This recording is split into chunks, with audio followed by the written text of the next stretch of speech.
This week on Stormwatch, we visit MATC's very own fine dining restaurant. We also head up to MATC's bakery to see what's in the oven. And we take a look at an enrichment class that shows you how to make metal jewelry. All that and more coming up on Stormwatch.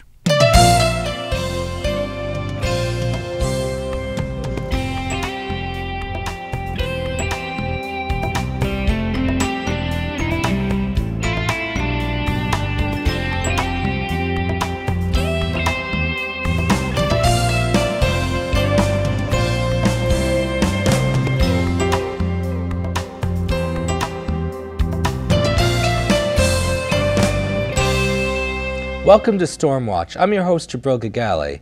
Today in our studio, we have animation student Joanna Shred. Welcome, Joanna. Hello.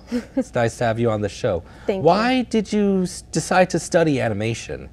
It's always been a lifelong dream. I've watched animation ever since I was a kid and drawn all my life. So it was something you developed in the beginning, correct? Yeah. I've always enjoyed art and Disney and cartoons. What is the program teaching you that you didn't know before? A lot of technical things that I didn't understand exactly how to keyframe and do breakdown drawings, squash and stretch, important elements of actual animation. So like the technical elements, correct? Yes. All right, you actually did the animation for Stormwatch. Yes. How did that come about? How did you get the idea for it? My class was given the assignment to design a new mascot for the school, and mine was chosen. So I used the colors which represent our school and created the animation for our website. And that's the logo that's going to go on apparel and hopefully the uniforms coming up. That's nice. It's really exciting. Nice. What challenges do you face in the program? Well, just artistically, it's always a challenge. There's a lot of talent, so I have competition within, my classes and just learning new things and experimenting and growing. Nice.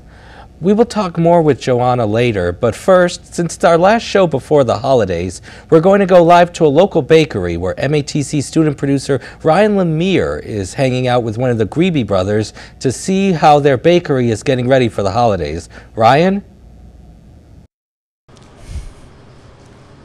Thanks, Jabril. I'm in West Dallas, and I'm at Grebe's Bakery, and joining me today is Garrett Grebe, fourth-generation owner-operator of Grebe's Bakery. How are you doing today? Good, Ryan. How are you doing today? I'm great. Thanks for doing this for us. No problem. So, holidays are coming up. What are you guys doing to prepare for these holidays? Well, here at Grebe's, we do a lot of things special. We're always building up for the Christmas time. It's a very big holiday here at Grebe's, so we're doing everything from decorations, different colors frosting. We do a bread, white bread that's red and green in the middle, food coloring, which is kind of a good option. But we do a lot of things that are kind of special here at Grebe's for the holidays. And how far in advance are you guys prepping for these holidays? We are prepping months and months in advance. Along with Fat Tuesday, we prep probably, I would say, a good 3 months before Christmas for these big times.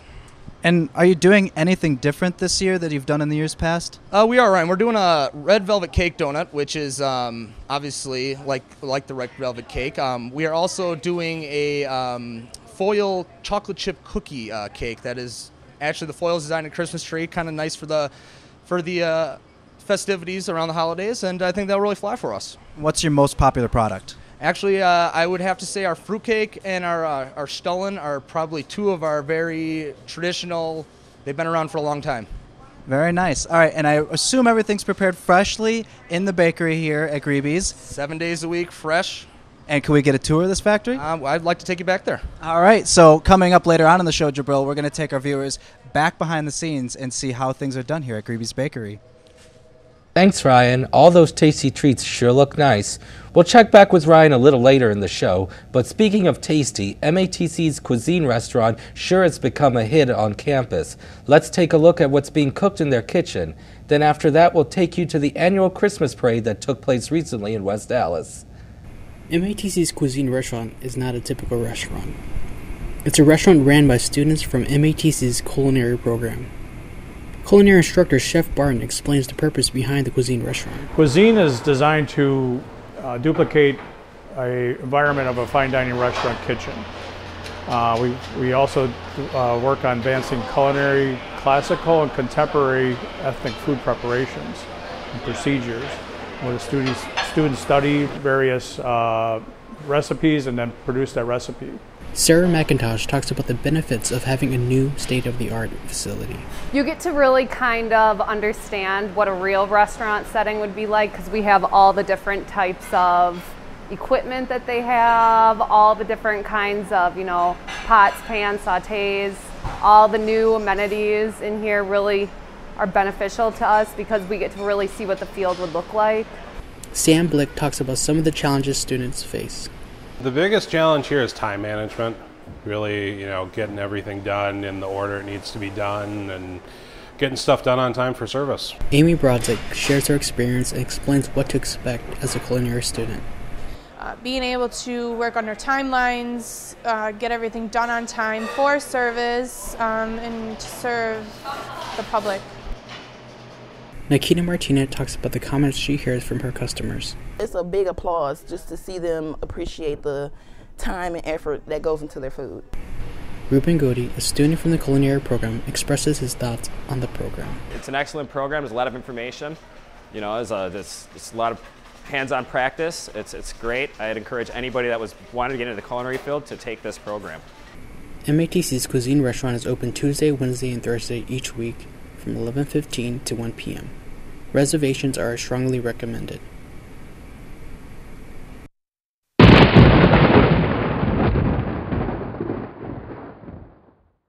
MATC has been an important part of the community for over 100 years. We want the community to know that we are involved and basically that we care about the community. I think this is an important thing to do because it reminds the community that we're here, and it gets the adults thinking about possibly maybe they could go back to school and work to get that career that they've been wanting or a better job.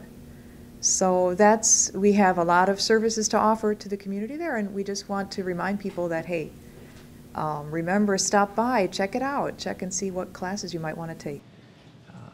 Being a part of student government is something that is an awesome experience because I can do so much within the community and make a difference for not only the students but for everyone involved. I became a part of Lad Lake because I was taken away from my parents. So as a part of giving back, I was able to volunteer and really give back to this organization how much they really helped me. So Lad Lake's an organization that comes in and intervenes for these children at a time of when they need someone the most. This organization helps kids get back on track and set an educational pride and really sets a new behavior for these kids. We're getting ready for the West Allis Christmas Parade. This year we have a horse-drawn wagon we're going to be using, and we'll be giving out little gifts for the kids. We'll have Frosty there and Rudolph the reindeer and some elves. And we think this is an important thing to do because it reminds the community that we're here, and it gets the adults thinking about possibly maybe they could go back to school and work to get that career that they've been wanting or a better job. So we have a lot of services to offer to the community there, and we just want to remind people that, hey, remember, stop by, check it out, check and see what classes you might want to take.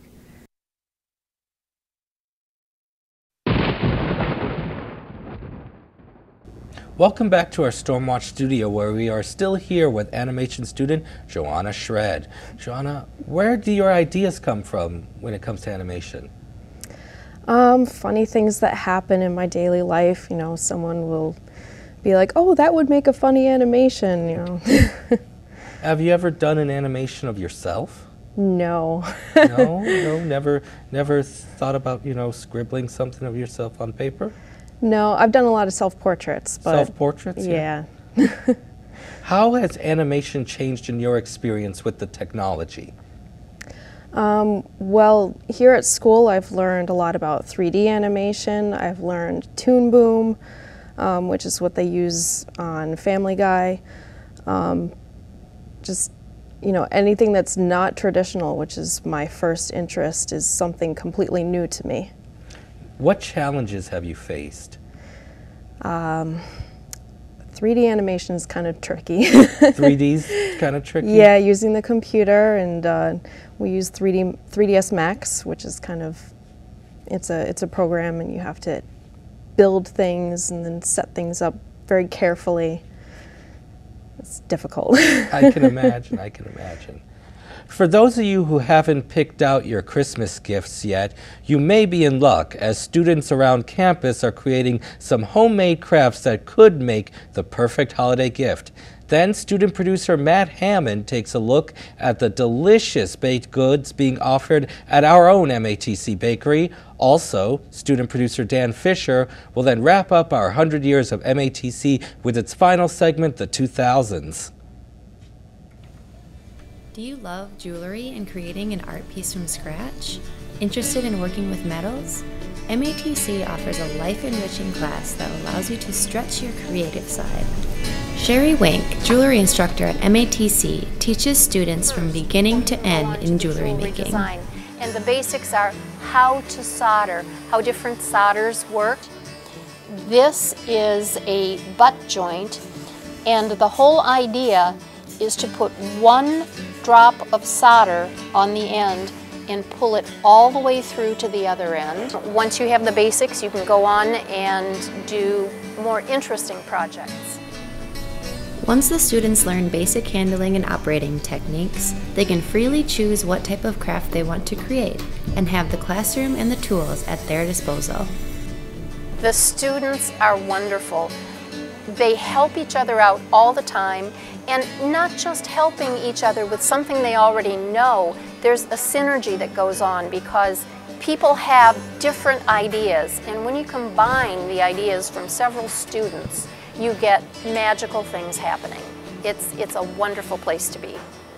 Dennis Morich, student of 3 years, enjoys these classes, however has some advice for newly aspiring crafters. Jewelry making is not as easy as it looks. When you watch someone who's experienced at it, they can move very quickly and accomplish some very intricate procedures. You try it yourself and it's not that simple. So if someone wants to start out, be aware that it's a long process, not only for the technical part, but the creative part of knowing what you want to make. But it's a fun thing to do, and you're really only limited by your imagination and by your skill level. We teach people how to use a torch. And there are some people who come in thinking that it will be very simple and sort of therapeutic, and it's really far more technical than that. If you're interested and up for the challenge that these courses have to offer, I would say just go right ahead and sign up for the classes. It's registration period right now. Pull up crafts on info online and start with 421. 421 gives you the basics, and from there you can go anywhere.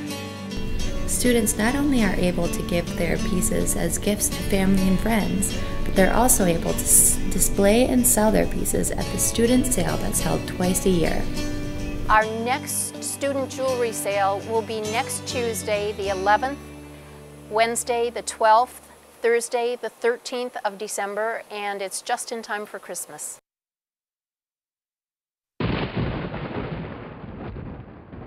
MATC has a lot of different programs for its students, but did you know you can actually buy food from the bakery and culinary students? For catering, we run a buffet every Wednesday in room M605, and it's a different theme each week. So like this week we have Cajun food, last week we had Italian, and each week everybody can come. It's open to the public. If you're somebody with a food allergy, such as a peanut allergy, you don't have to worry when you eat at the bakery. They label all their items they sell so you know which ingredients are in what.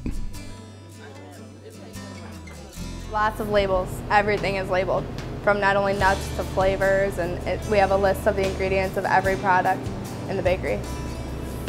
Now I know we're all college students, but we all have our favorite thing to eat. And being a college student, we don't always have the most money. So that's why the bakery program and the culinary program are looking out for us. Their prices for all their items are very affordable. I would say the brownies, mostly. For non-students, it's $11. For students, it's $9. A muffin is around like $1.25. A donut's about 50 to 80 cents. My favorite thing to get there is a donut. If you're worried you won't be able to visit the bakery or the buffet due to class times, you don't have to worry. The bakery and cafe are open at multiple times. The bakery is open Monday through Friday from 8:30 in the morning till 11:30, and then from 12:30 to 3, and then Thursday nights and Tuesday nights from 4 o'clock till 7. It's open from 11:30 a.m. to 1 p.m. The bakery and culinary programs also take into consideration people's dietary needs. From gluten-free to vegetarian, there's something for everybody. Because it's a buffet, we offer a bunch of different options. Sometimes there's gluten-free things, sometimes not. The bakery foods that we make, everything we make, we do label. But we have one special class that the students take. It's called Healthy Baking, where they learn how to bake with gluten-free products, dairy-free, egg-free, vegan. So we do give them the opportunity to learn other ways. So, now that you've seen what everybody has to offer in the bakery and culinary programs, why don't you show your support to MATC students and staff and join us on the days they're open for some good food. I'm Matt Hammond for Stormwatch.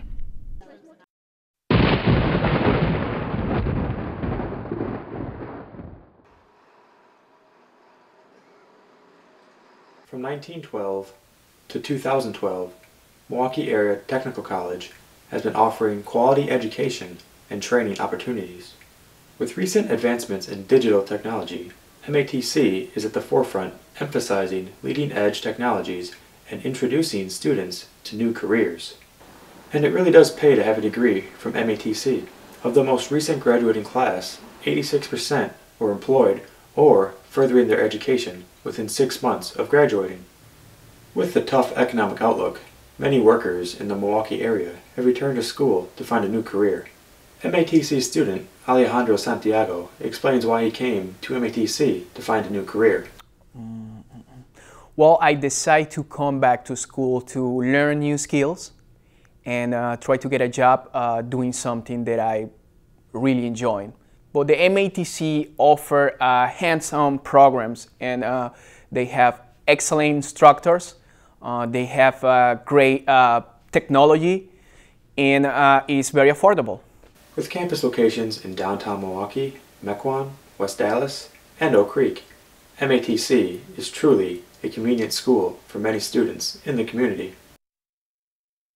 Who knows what the next 100 years will hold for MATC?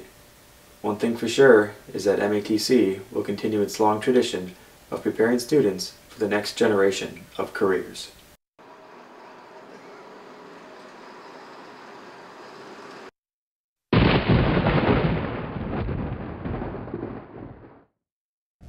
That jewelry sure is beautiful. Well, for all things MATC, let's check out this week's billboard for events that are happening around campus.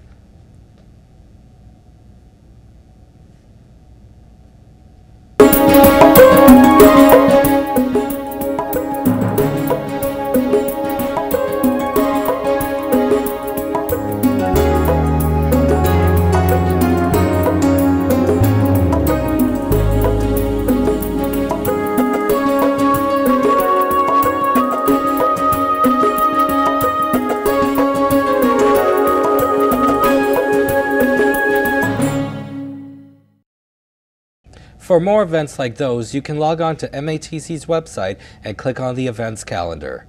Earlier in the show, we visited Ryan, who is at Greeby's Bakery, where they're getting ready for the holidays. Let's check back with him. Ryan?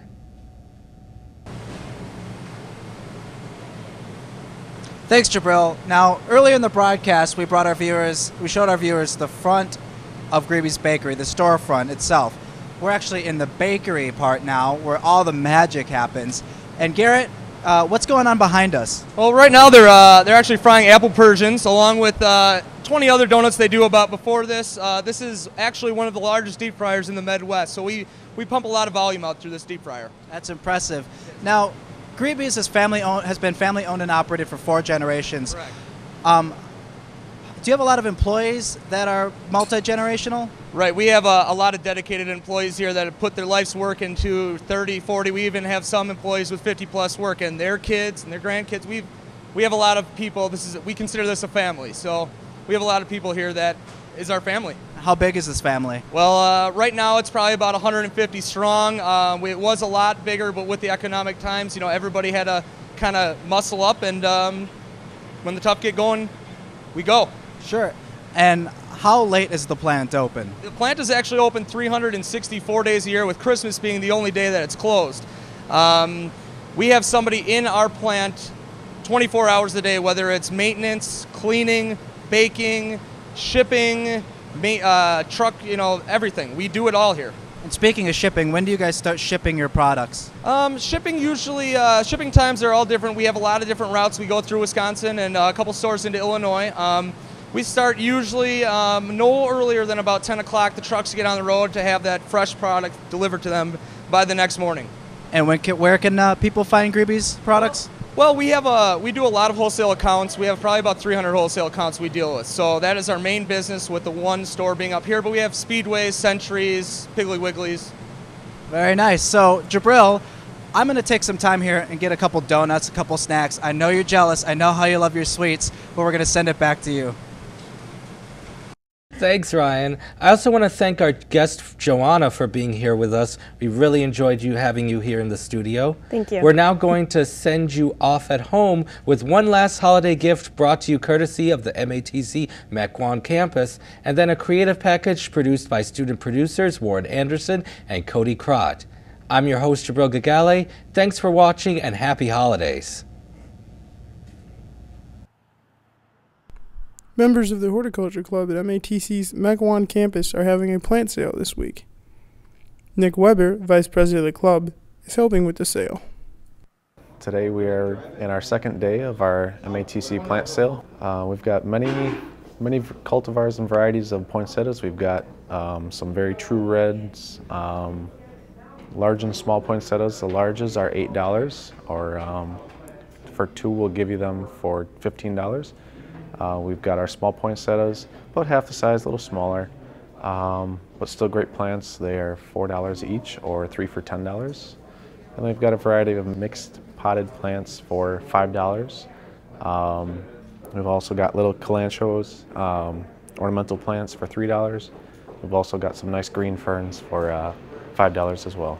We would be donating a percentage of the sale proceeds to the Sojourner Family Peace House. And then one of the poinsettia cultivars, the Polar Bear poinsettia, which is a white foliage, proceeds of that went to the Polar Bear Foundation, Save the Polar Bear Foundation. And then we will also be making another smaller donation from the proceeds of that one. The plants for the sale were grown in the Mequon campus greenhouse, where instructor Lori Weiss teaches horticulture classes. We produced about 500 poinsettias and did various steps starting in August. They grow from cuttings, and we started them as very small little plants, took care of them, watered them, fertilized them, gave them the right environment, and then by December they are ready for our plant sale. We've been really successful. We've sold a lot of our plants, actually a little bit even ahead of schedule, so we hate to run out, but that's a good sign. We will be scheduled tentatively 10 to 4 p.m. Monday through Wednesday next week. That's December 10th through the 12th. Will Biggery, MATC's Stormwatch.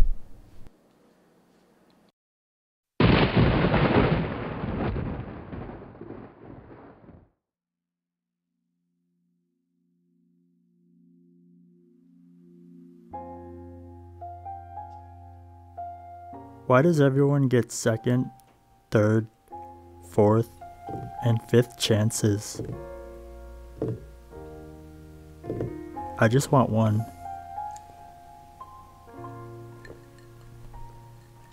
I just want my life back.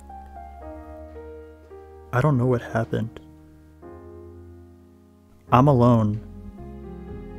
All alone. As if no one sees me. No one. No one. No one. Nothing can touch me. This feeling makes me wonder, is there a heaven? Is there a hell? Is this hell?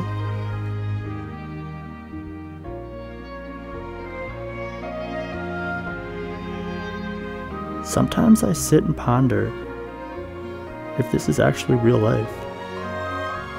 What if we are all one, and this world is just one big dream of a conscious, far, far away? It's not that I don't talk to people because I'm stuck up. I don't talk to them because I can't. I just feel so stuck in this rut, this place.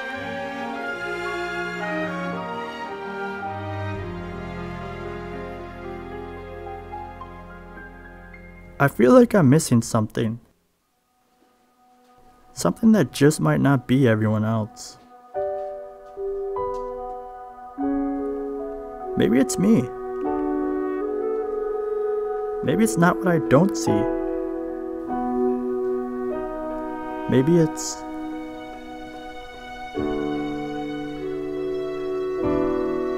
Hello.